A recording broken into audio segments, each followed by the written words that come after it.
So Maria came to us for the pro bono legal help. So she'd been in there. She's been detained for about 2 weeks. So she came in literally with her 4 kids. Her 4 kids will not go anywhere from her. They'll be by her side the whole time.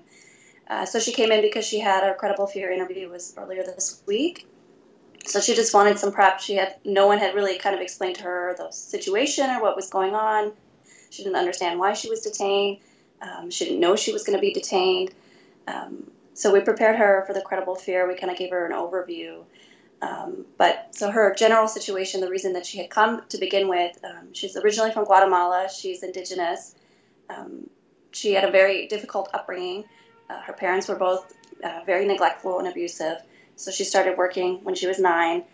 She was married off at 15. She had 4 kids.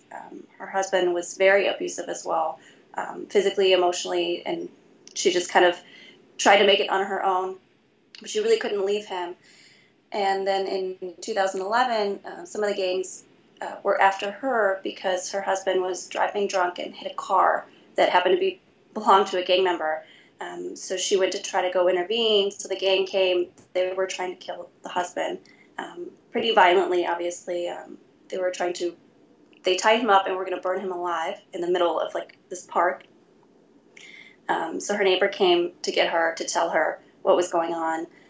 So our client Maria rushed out of the house, went to intervene, and so essentially it was her husband was in the middle tied up, and then the police were surrounding her husband, but around the police were all the gang members, and so the gang members just completely outnumbered. Completely outnumbered the police. So the police just literally stood there and I don't know what they were going to do. So the gang members were ready with gasoline, with matches to set her husband on fire. She got in the middle of all of this, and the gang was not having it and didn't kind of, I guess, maybe want to kill her in front of everyone as a woman, as an indigenous woman. So they just beat her and threatened her and said that she wouldn't get away. And the police kind of contributed essentially by just standing there and yelling explicits at her. So after she was beaten, she hid in her home for about a month. Then the gang also came, surrounded her home when she was there and said that she wouldn't get away with it. So she fled to her mother's home with her kids. She was there for several months. She didn't leave the home. She made indigenous clothing at home, and her sister would go bring her materials. And then I guess eventually after months, she just decided, like, I need to get out of the house one day. So she went to the market, and as she walked out, the gang was already there, grabbed her by the hair, beat her, threatened to rape her in front of her children, threatened to rape and burn her children alive. And that's kind of when she decided, like, it's never going to stop, and I'm going to die. So she fled. She couldn't take her children, so she left her children there in a different home with her mother. So she kind of hid them in Guatemala as she could. And then she was in California for about a year and a half, just trying to support them from there. And then in December of last year, she started getting calls from the gang. So they figured out her phone number. I don't know if they were extorting someone or her ex-husband gave them their phone number, but somehow they got her phone number in the U.S. and they were starting to call her regularly, at least once a week, threatening, giving her details about her children. They knew where, they were. They knew what time the kids go to school.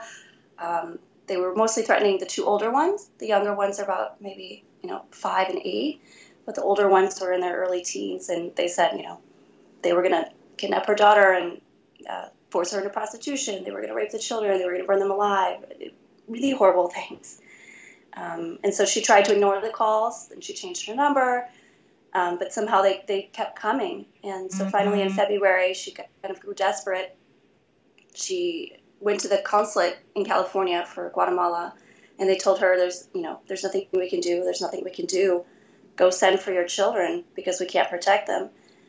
She went to another attorney in California who was trying to file for asylum. She hadn't done it before because she didn't really know what she could do, and she had been kidnapped at the border when she came in. She was paying off a ransom. She thought, they would kill her mother back in Guatemala if she didn't pay, and if she filed for asylum, she'd be deported.